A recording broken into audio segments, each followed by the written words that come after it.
This is the fence line of Paddock 2. The pigs were moved off of it this morning.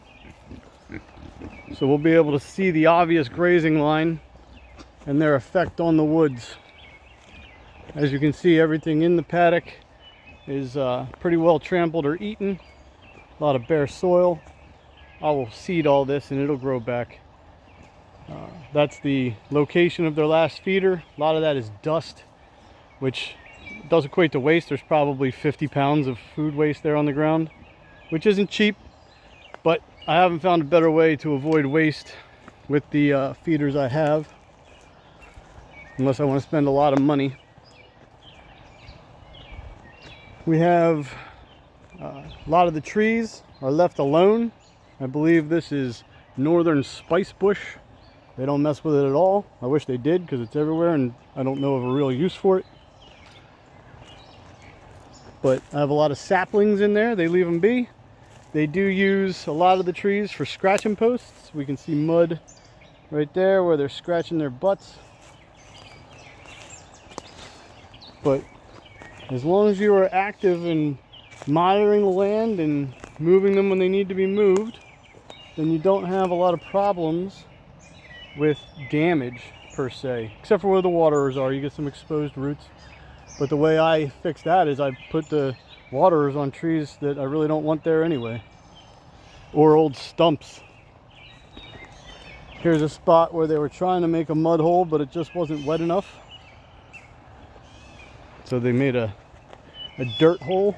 And then you can see they didn't really eat down the rose bushes as much as I would have liked, but they do shelter in them. You can see they were all up in there.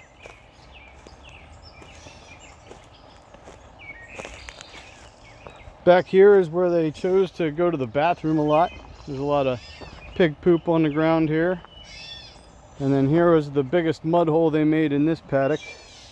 This was full of water, but we're in kind of drought conditions here. Oh, look, one of my fence posts. They steal these from time to time.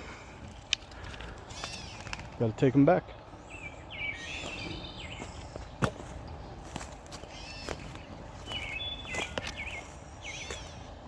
Here's the back corner of their last paddock. There's one of the guys in the new paddock. A couple of them actually. What's up, guys? You still following me around? Watch that fence. You can see they're all covered in mud. They've already made a nice mud hole in their new paddock, and they've only been in there for 8 hours at this point. But we'll continue down the fence line. There's another little pig shelter they made. Gets them out of the sun. Probably gets them out of the rain too. Although they don't really seem to care about the rain. Lots of mud holes through here. All this will be frog ponds very soon.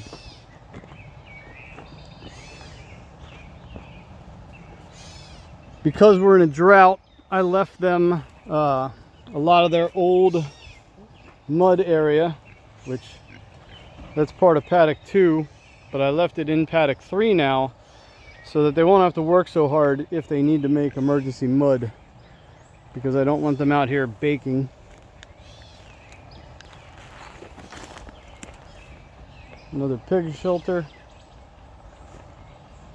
And then they do things like get up under the roots of these dead trees.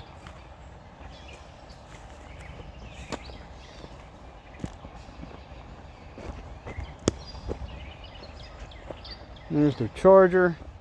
I typically hook the charger to a union between two fences. I find you get a lot better connection than if you were just to clip it onto the fence. What that does though is it limits you where you can put it.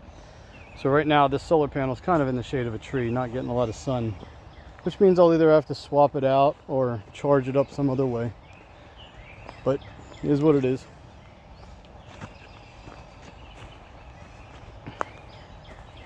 Here's a better look at the wasted feed. So the feeder set right there in the middle, and then you can see this is all feed dust scattered all around.